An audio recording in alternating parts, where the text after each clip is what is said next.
নমস্কার বন্ধুরা, আমার আরেকটি নতুন ব্লগে তোমাদের সবাইকে স্বাগত জানাই। আশা করছি তোমরা এই গরমে মোটামুটি সুস্থ আছো। প্রচণ্ড গরম পড়ে গেছে, জানো তো, কিছুই যেন ভালো লাগছে না, রাতে ঘুমও হচ্ছে না ঠিকঠাক। এখানে দেখো, আমি সকাল এখন 8:30টার মতন বাজে, আমি ওদিকে রান্না বসিয়ে দিয়েছি, একটু চা খাচ্ছি। ভোরের দিকে দেখছি বেশ মাথাটা একটু যন্ত্রণা করছে। যাই হোক, চাটা খেয়ে নিলাম। খাওয়ার পর দেখো ভাত বসানো আছে, ভাত হতে এখনও সময় লাগবে। ডালও বসিয়ে দিয়েছি, লাউ দিয়ে ডাল করছি। ডালে এখনও হলুদ দেওয়া হয়নি। এখানে আমি এই গ্লাসটাই করেই চা খাওয়া হয়, মানে চা খাওয়ার আমার কোনো নেশা নেই, একটু মাথাটা মাঝে মধ্যে যন্ত্রণা হলে একটু খাই, আর গরমে তো চা খেতে যেন ভয়ই লাগে। যাই হোক, চায়ের গ্লাসটা আমি ওখানে রেখে দিলাম, পরে ধুয়ে নেব। এখানে দেখো সকাল সকাল মিষ্টির বাবা এক আঁটি পাট শাক নিয়ে এসছে। মানে আমাদের বাড়ির পাশে একটা দাদা আসে, সবসময় ওই বাড়িটাতে মাছ দিয়ে থাকে। উনি এই পাট শাকের সময় পাট শাক নিয়ে আসছে, মানে বেশ মোটা এক আঁটি। পাট শাকের পাতাগুলো ভীষণ তাজা। যাই হোক, এখানে দেখলে আমি মিষ্টির বাবাকে খাবার রেডি করে দিয়েছি। হঠাৎ করে মানে আমি আলু আর ভেন্ডি ভাজা করছিলাম, ওর বাবাকে এই টিফিনটাই দেব, আর ওর বাবা একটু টক দই নিয়ে নেবে, আর কিছুই করিনি। হঠাৎ করে আলু ভেন্ডি ভাজা করতে গিয়ে দেখি হঠাৎ করেই গ্যাস চলে গেছে। ব্যাস, ভাগ্যিস ওর বাবা ঘরে ছিল, জানো তো। ওর বাবা দৌড়ে এসে, মানে অফিসে যাওয়ার মুহূর্তেই গ্যাসটা চলে গেল। ওর বাবা দৌড়ে এসে আমাকে গ্যাসটা লাগিয়ে দিয়ে গেল। যাই হোক, টিফিন নিয়ে ওর বাবা বেরিয়ে চলে গেছে। এদিকে মেয়ে ঘুম থেকে উঠেছে, ওঠার পর ওকে একটু উষ্ণ গরম জল খাওয়ালাম, আর ওর চুলগুলো একটু কাটতে হবে, ওর গরমের ছুটি পড়ে গেছে, চুলগুলো অনেকটাই বড় হয়ে গেছে, একটু ছোট ছোট করে কেটে নেব। যাই হোক, উষ্ণ গরম জল খেয়ে এখন সাইকেল চালাচ্ছে। সাইকেল চালাতে চালাতে আমি কিছুক্ষণ বাদেই ওকে ছাতুর শরবত দিলাম।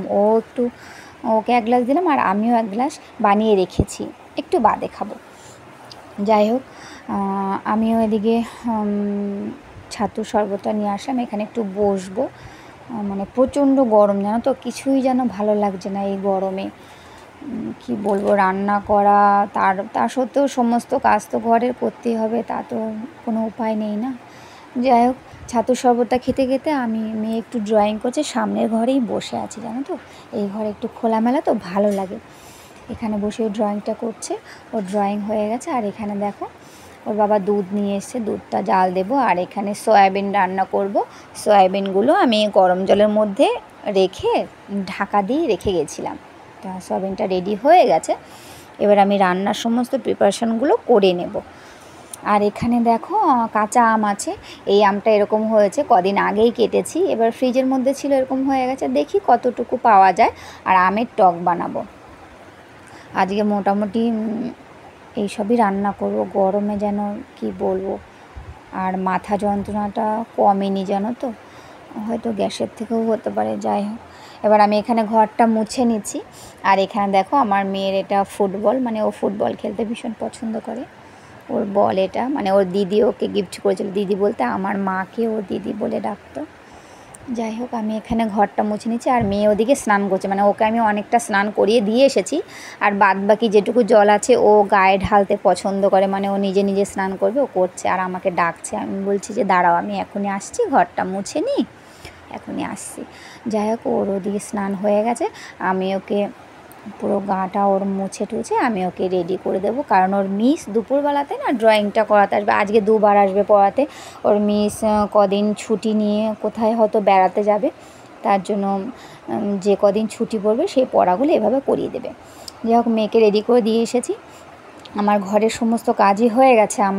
আমি স্নান টান করে নিয়ে আমি এখানে সয়াবিনের তরকারিটা রান্না করছি। দেখো, আমার আজকে সয়াবিনের তরকারি রান্নাটা তোমরা একটু দেখো, যদি ভালো লাগে, রান্নাটা কেমন হয়েছে অবশ্যই জানাবে, ভালো লাগলে লাইক করো, কমেন্টে জানিও কেমন হয়েছে রেসিপিটা, আর অবশ্যই আমার চ্যানেলটি সাবস্ক্রাইব করে আমার পাশে থেকো। যাই হোক, দেখো এখানে আমি তেলের মধ্যে জিরে তেজপাতা ফোড়ন দিয়ে আমি আলুটা ভালো করে ভেজে নিয়েছি। তারপরে মশলাগুলোর মধ্যে আমি কাঁচা লঙ্কাগুলো পেকে গেছিলো, সেই পাকা লঙ্কা, পেঁয়াজ, রসুন, আর 2-3 কোয়া রসুন দিয়েছি, গরমে বেশি রসুন দেইনি, আর আদা জিরে বাটা দিয়ে মশলাটা দিয়ে ভালো করে কষিয়ে নিয়েছি। আর এখানে টমেটোটাও দিয়ে দিয়েছি ভালো করে একটু। এই এখানে দেখো আমি পরিমাণ মতন জল দিয়ে দিয়েছি। বন্ধুরা, আমার এখানে একটা কথা বলা হয়নি তোমাদের, মানে আমি দেখাতেও পারিনি। আমি এখানে পরিমাণ মতো নুন হলুদ দিয়েছিলাম, এর জন্য আমাকে তোমরা ক্ষমা করে দিও। আমি সেটা সেই ভিডিওটুকু, সেই জায়গাটুকু তোমাদের দেখাতে পারলাম না। আর এই দেখো আমার তরকারিটা হয়েই গেছে মোটামুটি। এখানে আলুগুলোও নরম হয়ে গেছে, পুরো তরকারিটাই রেডি। আমি সামান্য আরেকটু ফোটাবো, তারপরে একটু গরম মশলা দিয়ে নামিয়ে নেব। এখানে দেখো সকালবেলাতে ওই আলু ভেন্ডি ভাজা, পটল ভাজা আমার ভীষণ পছন্দের। আর এখানে আছে লাউ দিয়ে ডাল, এইগুলোই রান্না হয়েছে আজকে। আর আছে এখানে দুধ জাল দিয়েছি, দুধটা জাল দেওয়া হয়ে গেছে আমার। আর এখানে আছে আমের টক, এখানে এতটা রেখেছি আর বাদবাকিটা তুলে রেখেছি পরের দিনের জন্য। যাই হোক, দেখো আমার রান্নাটা হয়ে গেছে। তোমরা অবশ্যই জানিও কেমন হয়েছে আজকে আমার রান্নাটা। আর আমার সামান্য ভুলের জন্য আমায় তোমরা ক্ষমা করে দিও। আমি তাহলে ভিডিওটা এখানেই রাখি। তোমাদের সাথে আবারও দেখা হবে একটি নতুন ভিডিও নিয়ে। ততক্ষণ তোমরা ভালো থেকো, সুস্থ থেকো, সাবধানে থেকো।